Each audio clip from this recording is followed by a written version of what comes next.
working dogs, and I hope you enjoy the video. If you have any more questions after I post this, feel free to send them my way. I'd be happy to answer them. So livestock guardian dog is like an overall category for several different breeds. Some of the more common ones are Great Pyrenees, like what I have, Anatolian Shepherds, Akbash, Maremas, and then there's a whole host of other breeds as well. Obviously I'm going to focus mostly on Great Pyrenees, but as a total, most livestock guardian dogs have the same purpose. They are bred to work independently from humans and stay out with flocks or, herds, whatever they're protecting. So in South Dakota, they're commonly used for sheep and to protect sheep from predators. You can train them to protect chickens or ducks like my neighbor does. Cows don't need it as much, but they can exist with them. Here, my dogs basically kind of protect the horses. I feel like in their mind, they think that's what they're doing. But really, I don't have anything other than one cat that could use protection.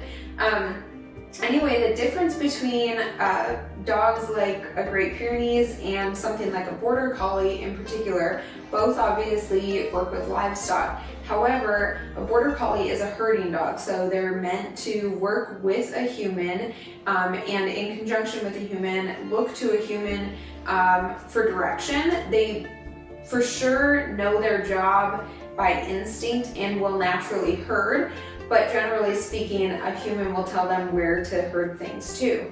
Livestock guardian dogs are meant to work completely independent of humans. This is why they're often extremely difficult to train. I always explain to people, if you think about it, if they weren't independent, they wouldn't be good at their jobs. I would need to be out there with them, showing them how to protect everything, like telling them to go get a coyote or go after one or things like that. So that's the main difference between livestock guardian dogs and herding breeds, is that level of independence. It's what I think makes them super unique in their ability to do a job without a person, because most working dogs need a handler. So if you think of, like, let's say a lab that is actually a true retriever and a hunting dog, they obviously work with a person. I've worked with coon hounds before I had a coon hound, and they're extremely independent. They'll tree a raccoon or a cat, anything without you, but ultimately they need you there, or they wait for you there to get there to help them finish the job. These guys, there are places in South Dakota that these guys really never get any human interaction, and people do not lose anything from their herds. And so I just think that's really cool, and I love seeing purpose-bred dogs, and I love seeing them fulfill their purpose by being allowed to work. So that kind of leads me into the importance of letting them do their job. So it seems that Luna is more pet bred, I guess. You do have dogs that are bred to work and dogs that are bred to be more companions. So if you look at maybe a show dog or something like that, the chances are they're going to be more apt to be an indoor dog or happy to be around people. Whereas Rufus earlier this year basically just stopped wanting to come inside. We would, end of the day, or, even when he'd go out throughout the day, you'd ask him to come in and he would literally just stand and stare at you. And for sure, if he could get into the horse pasture, he was gone, and you were gonna have to walk all the way at the back of the property to literally all but drag him into the house. And so I just decided one day, he's 7 years old this year, he's really happy out there running the perimeter and doing his job and getting to bark all night and not get in trouble for it. And why should he not be allowed to? Just because I, as his person, feel like, of course he wants to be inside. It's like a luxury to be able to be a house pet and go places and things, which Rufus loves, but it was nothing like the joy you see when he's allowed to just work and do his job. And I think the coolest part about that was seeing his innate nature and ability to do that job. For the last 5 years, he has been a pet for me. He has lived mostly in yards, not on properties, and he has done amazing at that. I couldn't believe how well he just went right back into his job. Nobody had to show him how to do anything. Nobody had to, in his case, nobody had to show him not to mess with my neighbor's chickens or ducks when he was going over there to help. And what's really cool is seeing Rufus. You guys have all seen him interact with foster dogs and people that I help, client dogs, and just dogs over the years. He pretty much loves saying hi to anybody and everybody.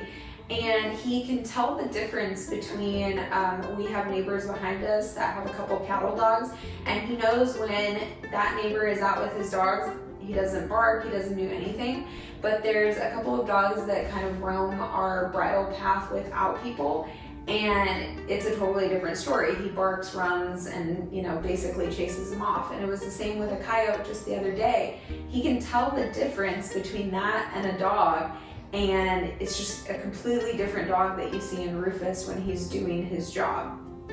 Going back to him liking to be able to run the perimeter, so that's part of what these guys do. It's also part of why they end up lost or in shelters and stuff often, because you do have to teach them where their perimeter is at.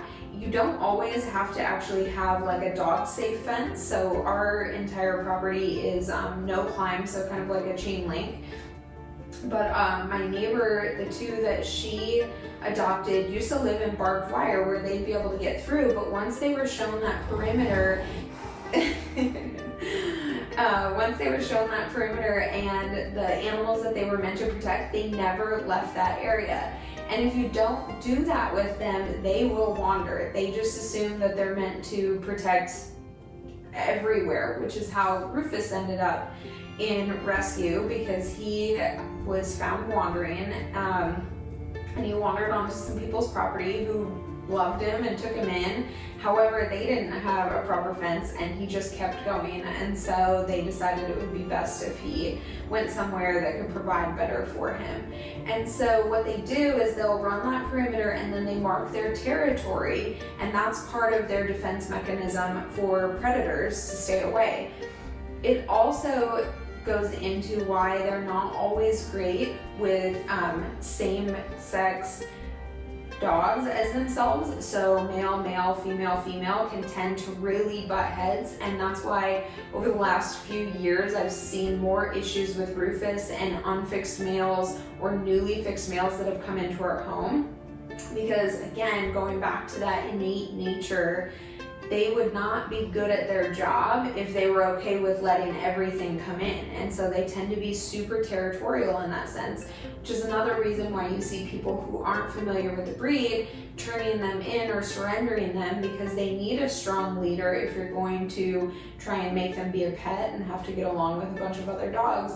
Otherwise, it is in them to not want to share their territory with other males or other females, which is why when I went looking for a companion for Rufus, I didn't look at any single males.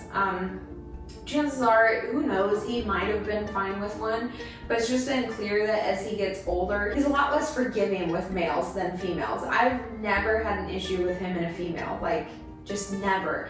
But I have had issues with him correcting or not even overcorrecting. He's honestly never issued an overcorrection, but he just doesn't have the patience with them that he does females. And so that's how we ended up with Luna. She's just a young, goofy female, and while it wasn't exactly love at first sight, and it's still not really, they get along just fine, and you see her like following him around and stuff. So part of the importance of having any working dog that's going to be outside full-time is really acclimating them. And so this is where I think we as pet owners can sometimes struggle seeing outdoor dogs. And when I say outdoor dogs, I mean ones that are well cared for, not dogs chained with no shade, no water, no food kind of thing. That's a case of pure neglect. I'm talking about working dogs that you might see outside and you can't believe that that dog is outside. But what you have to remember is that we as humans acclimate, my horses acclimate, and dogs will acclimate exactly the same way. The key is keeping them outside all the time. So Rufus started staying outside back in February. So as it gradually got hotter, he had already started to see 80, 90 degree days. And so when the 100-degree days came around, while obviously he was hotter than when it's 70, he wasn't dying. And so that's a huge key. People think that, oh, I feel bad, so I want to bring them in, but then you can't expect to throw them back out. And it's the same with people. We will acclimate if we're not in air-conditioned spaces all the time. However, we've grown to have air conditioning and all of this stuff, and so we can work inside all the time. Otherwise, we would have just worked outside when it was cool in the morning and at night, and maybe a little bit throughout the day, and our bodies are more used to it. Whereas now, depending on what you have your house set at, if it's 72 degrees in your house and it's 120 degrees outside, you're gonna feel it, and it's gonna be a huge struggle. Some of the other ways to keep them cool is obviously make sure they have lots of cool fresh water. So when the dogs were outside, I had troughs everywhere because of the horses. I had buckets everywhere that I cleaned out every day so they had fresh water. They could get into the kiddie pool, they could get into some of the stock tanks. All of that stuff helps keep them cool. Adequate shade is huge. If you live in Arizona, you know that you could be out in the sun and feel like you're about to die and walk into the shade, and 10 to 15 degree difference, and just the feel of it is crazy. And so adequate shade with plenty of airflow is huge. Misters with air, so like a fan or something, also help keep cool. And then ultimately what I ended up doing was I have a large shed that I put a window AC unit in, and I honestly ran that about 90 degrees. And so even though we couldn't imagine having our house be at 90 degrees, it felt really good in there with all the airflow. The dogs had a dog door to come in and out, and compared to 115 degrees outside, 90 degrees felt really good. And so Luna actually thought that was like the bee's knees. She's like, this is great, thanks for doing this. You found her in there all the time, she'd go in and out. Rufus, on the other hand, for whatever reason, just was not about it. I had to, like, if I saw him and he looked hot, I physically had to put him in there and like shut the door and lock him in. For whatever reason, he just didn't want to stay in there. And so the second time that I asked him, do you want to come inside? And he was like, yeah, bring me inside. That's when I decided, okay, it's time for him to come back in. I will always try and do the best by all of my animals, whether it means, hey, you want to stay outside? I guess you can stay outside now. Or you need to come back inside? Okay, you come back inside. That being said, going back to acclimating them, that was not a decision I took lightly, which is why I myself put a dog door in the shed, and I put the AC in. I tried everything to keep him outside because I knew if he comes inside, that's it for the rest of the summer. He's gonna be an inside dog. And it's not his happiest place, I'll be honest. I mean, he's happy now that it's cooler, but once he cools off, he's like, okay, I'm ready to go back out. And now I have to say, no, you can't go back out because one, it's gonna be way too hot. And two, I have to admit, I do have a type A personality, and they get really, really, really dirty out there. And so it's just easier for me to maintain our home and their coats and stuff if they're just inside. Back to the importance of acclimating. Grooming is so huge, especially with these really double coated guys that have the outer coat, so like the Great Pyrenees. You'll see if you research some of the other breeds, the Akbash and Anatolian Shepherds also are double coated, but they don't have the long outer coat the way the Pyrenees do. And so while they still need brushed and all of that needs to come out, or it happens naturally when they just live kind of out in the field, If that doesn't get blown out, the coat, it mats really bad, which is what Luna had, and then that air can't flow in there. And so now you really do have a problem with your dog not being able to cool. It's like having a sweater on with literally no airflow versus if you had a long sleeve on but you could get some air. So you never want to shave them unless it's a dire need, like if they're so matted that you just need to start over. You would think, or a lot of people think, that shaving them is a good solution, especially when it is hot, but it's not. Their coat protects them, it insulates them in a way. A lot of times when I was checking on Rufus to make sure he wasn't too hot, you would feel in his coat and it was still quite cool compared to, you know, the air temperature. And so really just regular brushing to make sure that they're not getting matted and that undercoat is coming out is a big deal. With Rufus, for whatever reason, I don't know if it's just that he's originally from South Dakota, I don't know if it's that he's getting older, if it's just his heritage, I guess, like the parenting that he comes from. He has such a thick coat. He has the very big mane that the Pyrenees are known for, especially the males.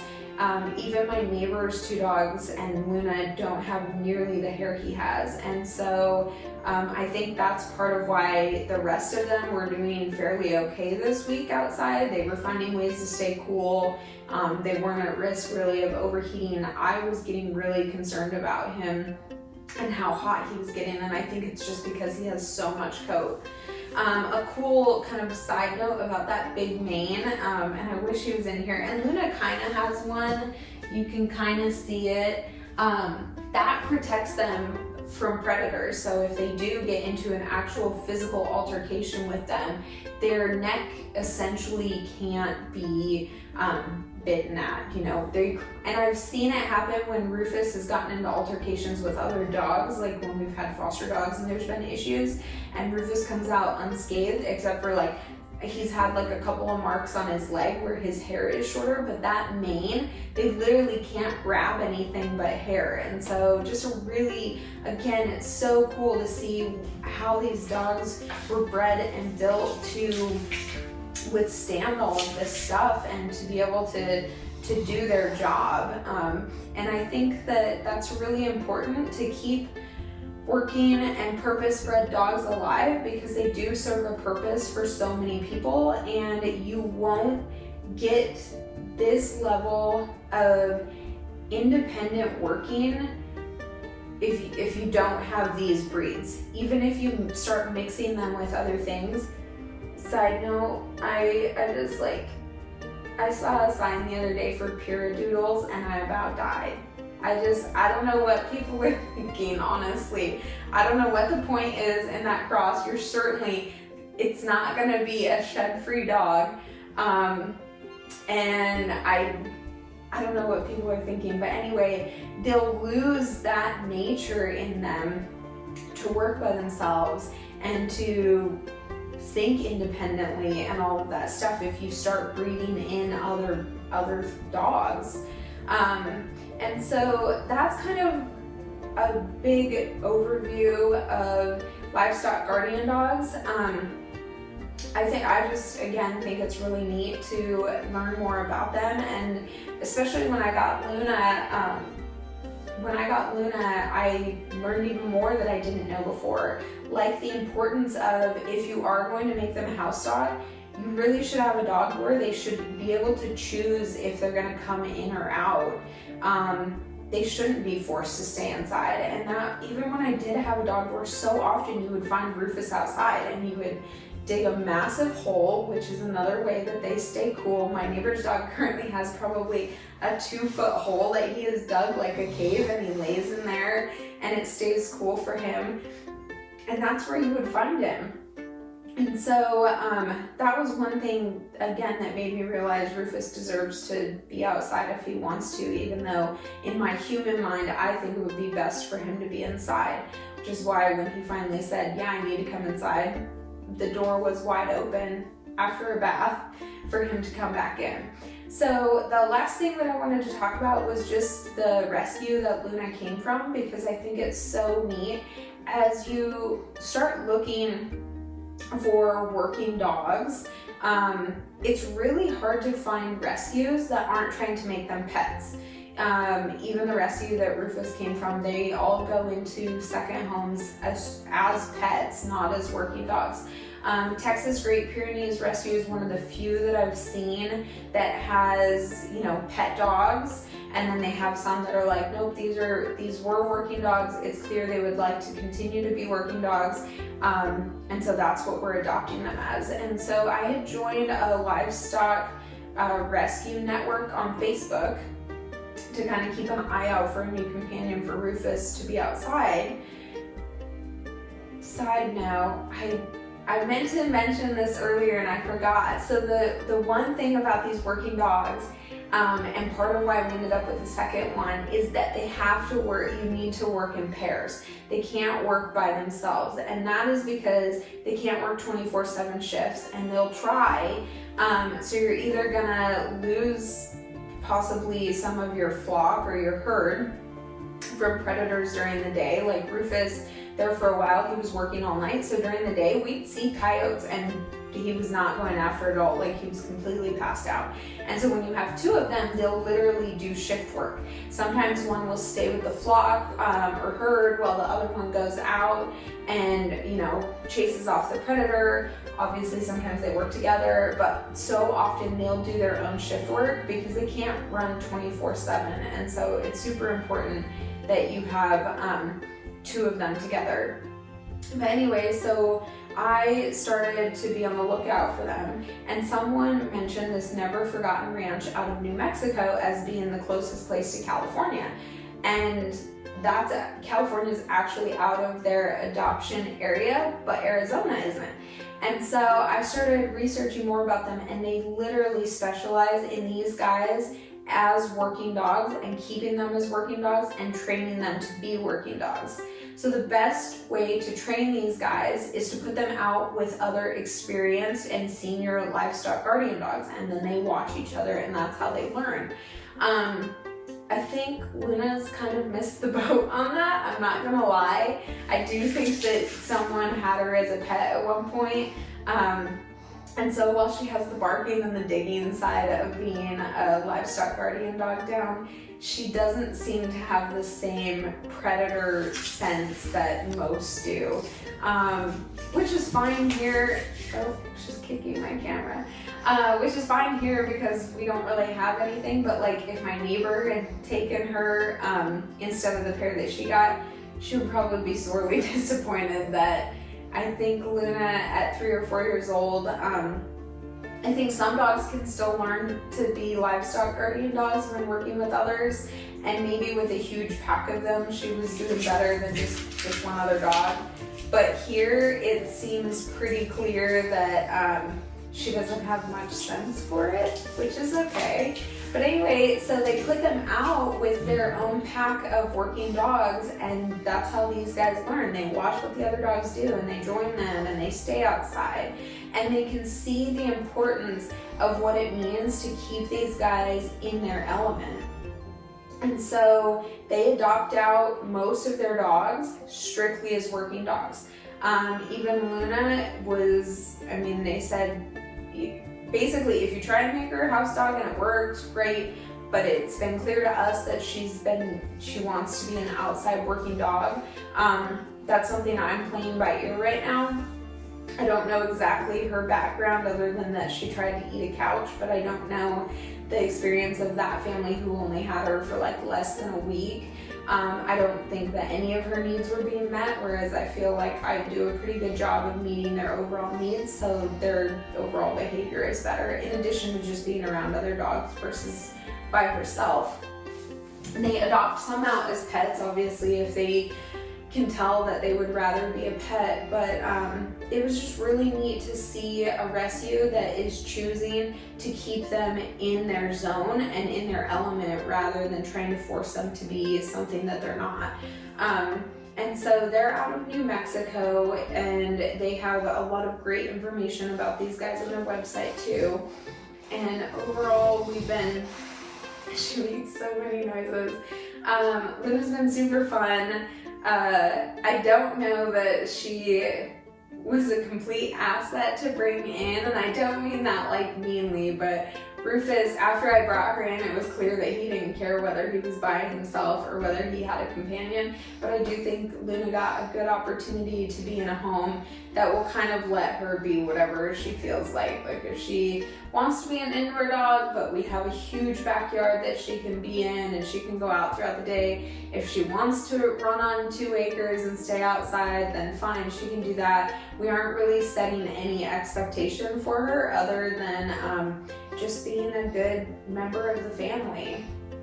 So I hope this clears up some questions you may have had. I really just wanted to educate people a little more. I know so many people who follow our page are loving pet owners, and I just think that it's so much different when you have working dogs, whether it's working German Shepherds or working Malinois or these types of dogs. It's different than when you have like a little Chihuahua that's literally just a companion. And so I just wanted to clear up any maybe misconceptions or kind of weird feelings people might have about feeling bad that the dogs stay outside, because it's truly what they enjoy and what they want to do.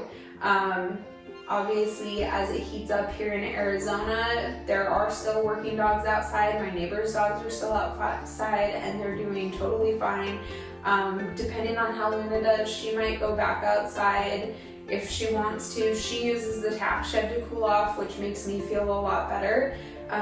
It was just pretty clear that Rufus was like, okay, I'm ready to be a pet again. So if you have any questions, just send them my way. Otherwise, I hope to do another video just more on how to acclimate even your pet dog to the heat and working in the heat. So be on the lookout for that.